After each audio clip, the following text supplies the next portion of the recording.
So நான் அடிக்கடி சொல்லுவேன், வாக் இன் யுவர் பாத். அங்கேருந்து நான் தொடங்குறேன். உனக்கு அழைக்கப்பட்ட அழைப்பிலே நீ நட. அதை நான் சொல்ல வரேன். ஆமென். தேவன் உன்னை எப்படி சிருஷ்டித்திருக்கிறார் அதை நான் சொல்ல வரேன். எப்படி, how God designed you, you just walk as you were created. தேவன் உங்களை எப்படி படைத்தாரோ அப்படியே நீங்கள் வாழுங்கள்.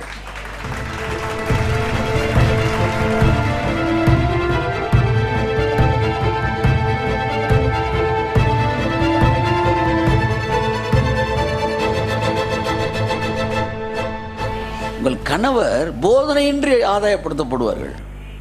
இதெல்லாம் வாக்கு தத்தம், இதெல்லாம் கட்டளை கிடையாது, இதெல்லாம் வாக்கு தத்தம். எத்தனை பேர் நம்புறீங்க? என் கணவர் போதனையின்றி ஆதாயப்படுத்தப்படுவார். அவங்களுக்கு பிடிக்காது என்னன்னா போதிக்கிறது. நீங்கள் போதிக்க ஆரம்பிச்சிங்க, அவர் திருந்தவே மாட்டார். ஆனால் போதிக்காமல் இருந்தீங்கன்னா அவர் திருந்திடுவார். பைபிள் சொல்லுது. அதான் ஒருத்தன் ஒரு அறிஞன் சொன்னால், மௌனம் எதையுமே பேசாது, ஆனால் எல்லாவற்றையும் பேசிவிடும். புரிஞ்சவங்க மட்டும் ஆமென் சொல்லுங்க. புரியாதவங்க ஒன்றும் செய்ய முடியும். மௌனம் எதுவுமே பேசாது, ஆனால் எல்லாம் பேசிடும். ஆமாம், புரியுதா உங்களுக்கு? நீ அமைதி ஆகிட்டீங்கன்னா எதுவுமே பேசலை, ஆனால் அது எல்லாம் பேசும். அதனால் இருக்குமோ, இதனால் இருக்குமோ, இதனால் இருக்குமோ, எல்லாமே பேசிடும். அதனால் போதிப்பதை நிறுத்திவிட்டு எல்லாம் சொல்லுங்கள். ஆமாம், சர்ச்சுக்கு வர ஆள் தான் ரொம்ப வீட்டில் போய் போதிக்காதீங்க. போதிச்சிங்கன்னா அவர் தூரமாகவே போயிடுவார். ஆமாம், போதகரானீங்கன்னா அவர் போதக்காராயிருவார். எப்படி? நீங்கள் போதகரானீங்கன்னா அவர் போதக்காராயிருவார்.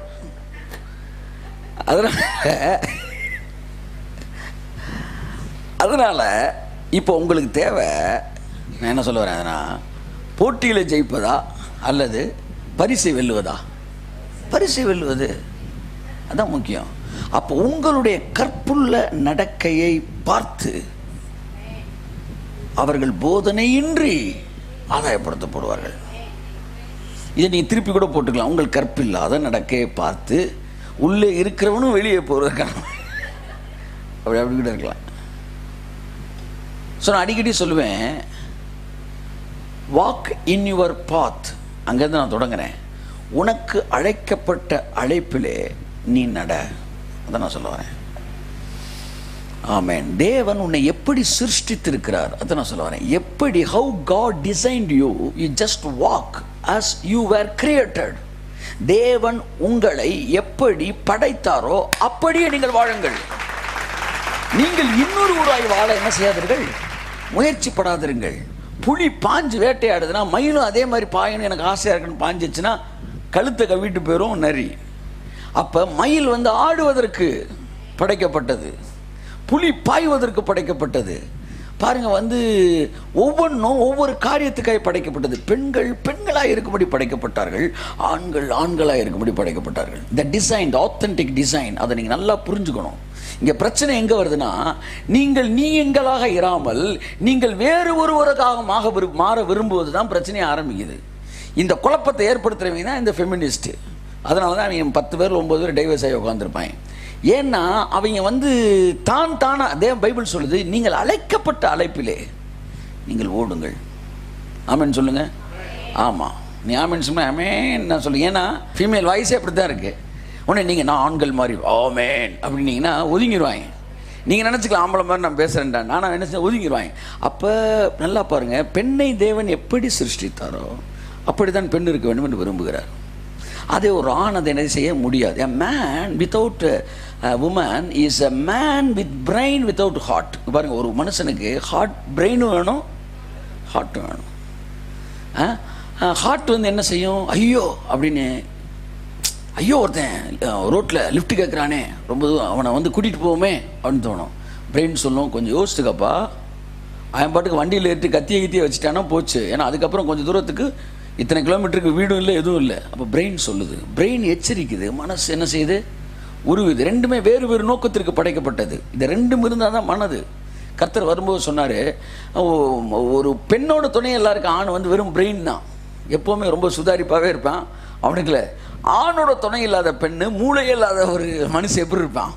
எதை பார்த்தாலும் இறங்குவான், ஆனால் போய் அடி வாங்கி வருவான். அப்போ பிரெயினும் தேவை மனுஷனுக்கு, ஹார்ட் தேவை. அதான் வந்து பிரெயினை வந்து ஒரு மேலுக்கும் ஹார்ட்டை வந்து ஒரு ஃபீமேலுக்கும் தேவை என்ன செய்கிறாரு, வந்து ஒப்புமையாக காட்டுறாரு. இது ரெண்டும் இணைக்கப்படும் போது தான் ஒரு பூரண மனிதன் உருவாக்கப்படுகிறான். தலையோட உதவியும் பிரெயின் சொல்கிற எச்சரிப்பையும் அசட்டை பண்ணுகிற இருதயம் நிச்சயமாக பிரச்சனைக்குள்ளாயிரும் இல்லையா? இதுதான், இதை மட்டும் யூஸ் பண்ணால் சிக்கல். நீங்கள் நிறையா பெண்கள் வந்து கடனை கொடுத்தேன் வாங்க முடியல, அதை செஞ்சேன் செய்ய முடியல, தொழிலை போட்டேன் தோற்று போச்சு. காரணம் கொஞ்சம் இதோட உதவி தேவை. ஸோ அதான் வந்து பிரெயினை வந்து மேல் ஆண் என்று தேவன் வச்சிருக்கிறார். அங்கேருந்து எச்சரிப்புகள் வந்துக்கிட்டே இருக்கும், இங்கேருந்து உணர்வுகள் வந்துக்கிட்டே இருக்கும். இது ரெண்டு மிக்ஸ் ஆனவன் தான் மனிதன் என்று புரிந்து கொள்ளுங்கள். எதற்காக தேவன் உங்களை சிருஷ்டித்தார், நம்ம எதற்காக படைத்திருக்கிறார், நான் என்னுடைய ஓட்டத்தில் எப்படி ஓட வேண்டும் என்பதுதான். அதை புரிஞ்சுக்கிட்டா அவன் எக்ஸலண்ட் ஆயிடுறான். அப்போ என்னுடைய ட்ராக்ல நானாக இருக்கும்போது என்னுடைய மரியாதை கூடுகிறது, என்னை ஜனங்கள் தேடுகிறார்கள். நான் வந்து இடம் மாறி வேறொன்றை செய்ய, மற்றவர்களை பார்த்து செய்ய முற்படும் போது நான் தோல்வியை தழுவுகிறேன். நான் போய் வீட்டில் வந்து ஒரு பொண்ணு, உங்கள் வீட்டில் வந்து இல்லை வீட்டில் இருக்கிற பொம்பளையால் வந்து வளவலன்னு பேசுகிறேன், நீ மட்டும் வளவலன்னு பேசுகிறேன், நானும் வளவலன் 4 பேரை கூட்டு ஊருக்கு அதை பேசுகிறேன், வாங்கடா டே வீட்டில் உட்காருங்கடா. அப்புறம் திரும்ப எய்த்து விட்ட பார்த்து அவனை பார்த்தியான்னா அது நல்லா இருக்காது. இல்லை வந்து ஏதோ உடம்பு ஸ்ட்ரென்த்துக்கு ஏதாச்சும் எக்ஸ்ட்ரா சாப்பிட்றேன், நீ சாப்பிட்றேன் நானும் சாப்பிட்றேன் இறங்கினோம்னா அப்புறம் தொப்பையும் தொந்தியுமான தெரிய வேண்டியதுதான். அவங்க வந்து உடம்பு வலுவுக்காக ஏதோ ஒன்று செஞ்சுக்கிட்டு இருக்கிறேன். அப்போ எதையுமே நீ சரியா நான் சரியான்னு போகும்போது தான் ப்ராப்ளம் வருது. இதனால தான் வந்து இந்த ஃபெமினிஸ்ட் இந்த குரூப் வந்து இதை செய்யுங்கன்னு சொல்லி ஜனங்களை தூண்டி பெண்களை தூண்டி விடும்போது அது மிகப்பெரிய ஃபெயிலியரில் போய் முடியுது. ஆனால் தான் யார் என்பதையும் தான் எதற்காக அழைக்கப்பட்டு, நிறைய பேர் சொல்லிங்க நல்லா பாட்டு பாடுறீங்க, முன்னாடி சொல்லுவாங்க நீங்கள் சிடி போடலாம், எனக்கு தெரியும் நான் எதை போடணும் எதை போடக்கூடாதுன்னு. 4 பேர் ஏற்றி விடுறான் நான் ஒன்று செய்யவே. அப்படி செய்யும்போது நான் என் அழைப்பில் இருந்து தவறுகிறேன்.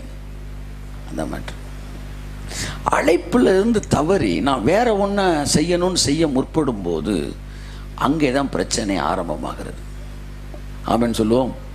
நான் நானாக இருக்க விரும்புகிறேன். எல்லாம் சொல்லுங்கள், நானாகவே இருக்க விரும்புகிறேன். தேவன் என்னை எதற்கு அழைத்தாரோ அதற்கு.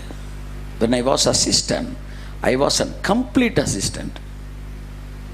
when I was assistant pastor, I was a complete assistant pastor. when I was a marketing manager, I was a complete marketing manager. when I was executive, I was a complete executive. அப்போ எது எனக்கு கொடுக்கப்படுகிறோ, எந்த இடத்தில் இருக்கணும் அதை சிறப்பாய் செய்வதற்கு தேவனை அழைத்திருக்கிறார். ஆமென் சொல்லுவோம். ஆமென் ஆமென். வேறொன்றை பார்த்து அதை செய்வதல்ல. தயவுசெய்து அந்த பிரச்சனையில் தான் எல்லாமே ஆரம்பமாகுது. புத்தி இருந்தால் அதை புரிந்து கொள்ளலாம். உங்கள் வாழ்க்கையில் சிறப்பானதா?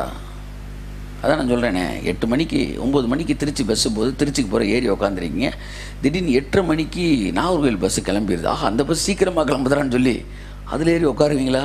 உட்கார மாட்டீங்க. 9 மணி ஆனாலும் நான் இந்த பஸ்ஸில் தான் போகிறேன், ஏன்னா நான் போகிற இடத்துக்கு இந்த பஸ் தான் என்னை கூட்டிகிட்டு போகுது. கைத்துட்டு போகிறது அவருக்கு